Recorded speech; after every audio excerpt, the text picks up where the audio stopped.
BC సంఘాల నాయకులు Hyderabad Liberty చౌరస్తాలో అంబేద్కర్ విగ్రహం వద్దకు చేరుకున్నారు మంత్రులు పొన్నం ప్రభాకర్, వాకిడి శ్రీహరి, సీతక్క బంద్లో పాల్గొంటున్నారు. బంద్ జరుగుతున్న సరళిని పరిశీలించారు. అక్కడి నుంచి మరింత సమాచారాన్ని మా ప్రతినిధి హేమ అందిస్తారు. హేమ, ఇవాళ ఉదయం నుంచి తెలంగాణ బంద్ విజయవంతంగా కొనసాగుతోంది. అనేక ప్లేసెస్లో మంత్రులు కూడా వేర్వేరుగా పాల్గొంటున్నారు. ఇప్పుడు ట్యాంక్ బండ్ వద్దకు చేరుకున్నారు మంత్రులు. అక్కడ ఏమంటున్నారు మంత్రులు? జరుగుతున్నటువంటి బంద్కు సంబంధించి ఏం చెప్తున్నారు? ప్రస్తుతం మనం లిబర్టీ చౌరస్తా అంబేద్కర్ స్టాచ్యూ దగ్గర ఉన్నాం. ఉదయం నుంచి కూడా బీసీ బంద్ని పెద్ద ఎత్తున అన్ని పార్టీలకు సంబంధించినటువంటి నేతల మద్దతుతో రాష్ట్ర వ్యాప్తంగా బంద్ నిర్వహించారు. మరొక వైపు రాజ్యాంగాన్ని పరిరక్షించాలి అంటూ కూడా పెద్ద ఎత్తున లిబర్టీ చౌరస్తా దగ్గరికి మంత్రులంతా కూడా వచ్చినటువంటి పరిస్థితి. ప్రస్తుతం మనతో పాటు వాకిడి శ్రీ గారు ఉన్నారు, మాట్లాడదాం. అన్న, ఏంటి ఇప్పుడు ఇక్కడ లిబర్టీ చౌరస్తా దగ్గర కూర్చొని ఈ విధంగా ధర్నా చేయడం, నిరసన చేయడం కారణమే? బీసీలు కులగణన కోసము మద్దతు తెలుపుతాం. కాంగ్రెస్ పార్టీకి చిత్తశుద్ధి ఉంది కాబట్టి అసెంబ్లీలో అన్ని రకాలుగా డాటాను ఈరోజు ఉభయ సభల్లో ఏర్పాటు చేసి ఈరోజు ఈ కార్యక్రమాన్ని తీసుకున్నాం. అంపెరికల్ డాటా ప్రకారంగా తర్వాత బీసీ కమిషన్ ఉన్నారు, అది కూడా ఓకే అన్నాం, అది చేసినాం. తర్వాత ఎంపెరికల్ డాటా తర్వాత బీసీ కమిషన్ తర్వాత ఎడ్యుకేషన్ కమిషన్ ఉన్నారు, అది ఓకే అన్నాం. రకరకాలుగా ఎన్ని రకాలుగా ఒకసారి హైదరాబాద్ తీసుకుపోయినాం. మీరేమో ఇంత పెద్దన పోరాటం చేస్తున్నారు, ఢిల్లీలో కూడా పోరాటం చేశారు, అయినా కేంద్రం స్పందించడం లేదు దీని మీద. కాబట్టి అంటున్నా, అసెంబ్లీలో 8 మంది మాకు సపరేట్ చేశారు ఎమ్మెల్యేలు. ఇప్పుడు 8 మంది పార్లమెంట్ సభ్యులు ఇది భుజస్కంధాలు వేసుకొని మోదీ గారిని యాక్సెప్ట్ చేయించండి, అది వదిలిపెట్టి ధర్నా చేస్తాం, ధర్నా మద్దతు తెలుపుతాం కాదు, మద్దతు ఆడ తెలపండి. షెడ్యూల్ 9లో పెట్టడం లేదు కాదు అంటారు. ఎందుకు కాదు? తమిళనాడులో ఎట్లయింది? ఆ రోజు జయలలిత గారు చేశారు. ఆ రోజు జయలలిత గారు చేసినప్పుడు పివి నరసింహ గారు కాంగ్రెస్ పార్టీ ఎట్లా ఇచ్చిందో మీరు అట్లా ఏమని అంటున్నాం? బీసీ బిడ్డల ఆగ్రహానికి గురి కావద్దు అంటున్నాం. బీసీ బిడ్డల అమాయకులు కాదు అంటున్నాం. ఖచ్చితంగా బీసీ బిడ్డల అమాయకులు కాదు. రేపు ఊవెత్తిన ఉద్యమం వచ్చిన తర్వాత దాంట్లో మీరు కొట్టుకుపోయే పరిస్థితులు రావద్దు అంటున్నాం. రాష్ట్రంలో సపోర్ట్ చేసిన బీజేపీ కేంద్రంలో ఎందుకు సపోర్ట్ చేయడం లేదు? మీకు ఈ లీడర్లు ఎందుకు ఒత్తిడి తేలేకపోతే? ఓయమ్మ తల్లి, అదే మాట వాళ్ళే అడగాలి మీరు. మేము రాష్ట్రంలో కేంద్రంలో 2 రోజులు సపోర్ట్ చేస్తా ఉన్నాం. రాష్ట్రంలో సపోర్ట్ చేస్తున్న భారతీయ జనతా పార్టీ కేంద్రంలో ఎందుకు సపోర్ట్ చేద్దామని చెప్పి భాజపా ఎంపీలు అడగండి, వాళ్ళు జవాబు చెప్తారు. మేమైతే ఇప్పటికంటున్నాం, మోదీ గారే ఇవ్వాలి, మోదీ గారు అధికారంలో ఉన్నారు, భాజపా ఇవ్వమని కోరుతున్నాం. మనతో పాటు మరో మంత్రి పొన్నం ప్రభాకర్ ఉన్నారు. సార్, ప్రధానంగా అసలు బీసీలకు కాంగ్రెస్ పార్టీ చేసింది ఏంటి అంటూ కూడా పెద్ద ఎత్తున ప్రతిపక్షాలు ప్రశ్నిస్తున్నాయి. సామాజిక న్యాయానికి ఛాంపియనే కాంగ్రెస్ పార్టీ. కాబట్టి ఎవరైనా మాట్లాడితే వాళ్ళను అవమానపరుచుకున్నట్టే.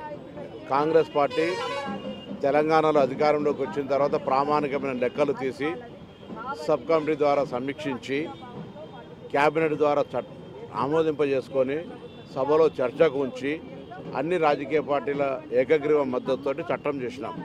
గవర్నర్ గారు ఆమోదించినారు. దాన్ని రాష్ట్రపతికి పంపడం జరిగింది మార్చి 30న. ఇటీవల తమిళనాడు వర్సెస్ ఢిల్లీ సుప్రీంకోర్టులో 3 నెలల తర్వాత దాన్ని ఆటోమేటిక్గా డీమ్ టు అన్న తర్వాత మేము కూడా దాన్ని పరిగణలోకి తీసుకొని జీవోలు ఇచ్చినాం. జీవోలుపై కొంతమంది వ్యక్తులు మా పౌర హక్కులకు భంగం కలిగే విధంగా, ఇది ఎవరికి అన్యాయం జరిగే అంశం కాదు, బ్యాక్వర్డ్ క్లాస్కు రిజర్వేషన్ ఇచ్చే అంశాల మీద కోర్టుకు పోయినారు. వాళ్ళకు వ్యక్తిగతంగా ఎటువంటి పౌర హక్కులకు భంగం కలిగినప్పటికీ కూడా కోర్టు దానిపై స్టే విధించింది. అందుకే దీనికి సంబంధించిన కొంత న్యాయపరమైన చిక్కులను అధిగమించడానికి ప్రభుత్వాన్ని కోరుతా ఉన్నాం. కేంద్రంలో ఉన్న ప్రభుత్వం, రాష్ట్ర ప్రభుత్వం తరఫున న్యాయ, చట్ట, సామాజిక, లెక్కల అన్ని రకాల కార్యక్రమాలు నిర్వహించినాం. కేంద్రంలో ఉన్న ప్రభుత్వము, ఇక్కడి నుంచి ప్రాతినిధ్యం వహిస్తున్న మంత్రులు, ఎంపీలు దీన్ని తమిళనాడు మాదిరిగా 42% అమలు చేసుకోవడానికి ఉన్నటువంటి ఆటంకాలను తొలగించి ముందుకు పోయే విధంగా చర్యలు తీసుకోవాలని డిమాండ్ చేస్తున్నాం. బీసీ ప్రజల్ని పిచ్చోళ్ళకు చేయడమే ఈ జీవో అనేది. అసలు ఈ జీవో ఎలా పాస్ అవుతుంది అంటూ ముందు నుంచి బీజేపీ, బీఆర్ఎస్ నేతలు ప్రశ్నిస్తున్నారు. ఏం చేయమంటారని అడుగుతా ఉన్నాం. భారతీయ జనతా పార్టీ కేంద్రంలో అధికారంలో ఉన్నది. ఇది ప్రజాస్వామ్యం. రాష్ట్ర ప్రభుత్వానికి మార్గదర్శకత్వం చేయండి. 42% అమలుకు చిత్తశుద్ధితో ఉన్నాం.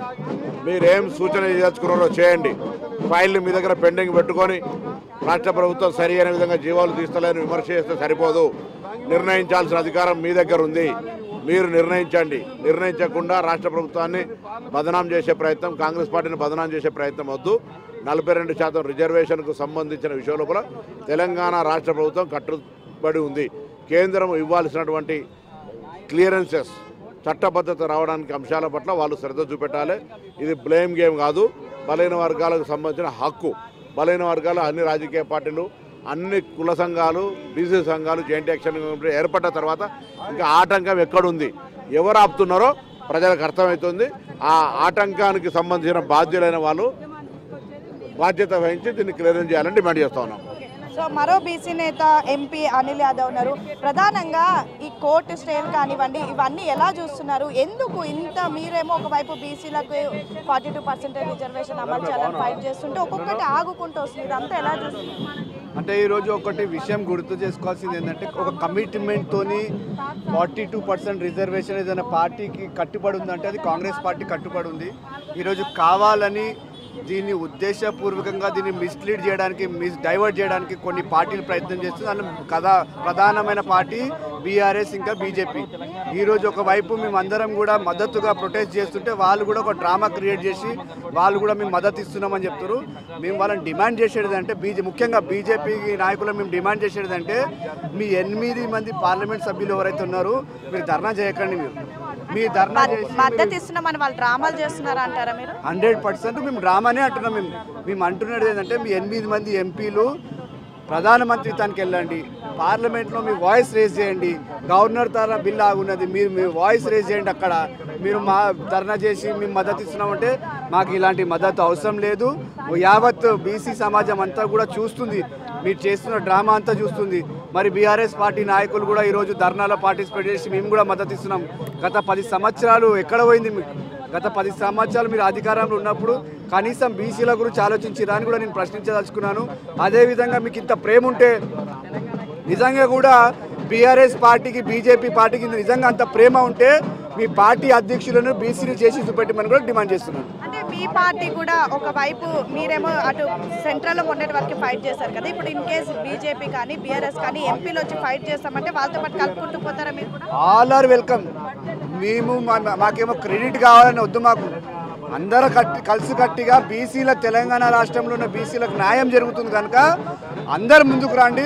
మేము ఒక స్టెప్ వెనకకి జరిగి వాళ్ళు నిజంగా పోరాడుతున్నారు జనుగో కనిపిస్తే వాళ్ళని కూడా ముందు పెడతాం సిద్ధంగా. కానీ కమిట్మెంట్ ఇంపార్టెంట్. ఈరోజు మా పార్టీ, మా ముఖ్యమంత్రి గారు కావచ్చు, మా మంత్రులు కావచ్చు, మా నాయకుడు రాహుల్ గాంధీ గారు కావచ్చు, ఈరోజు పోరాటం చేస్తుంది. మొత్తం ప్రజలందరూ కూడా గమనిస్తున్నారు. ఇలాంటి డ్రామా చేసి ప్రజలను మోసం చేయొద్దని కూడా డిమాండ్ చేస్తున్నారు. సో మొత్తానికి ఒకవైపు మంత్రులు బీసీ నేతలంతా కూడా లిబర్టీ చౌరస్తా దగ్గర విగ్రహం దగ్గర కూడా ప్రస్తుతం ధర్నా చేసినటువంటి పరిస్థితి. రాజ్యాంగ పరిరక్షణ అంటూ కూడా పెద్ద ఎత్తున నిరసన వ్యక్తం చేస్తున్నారు.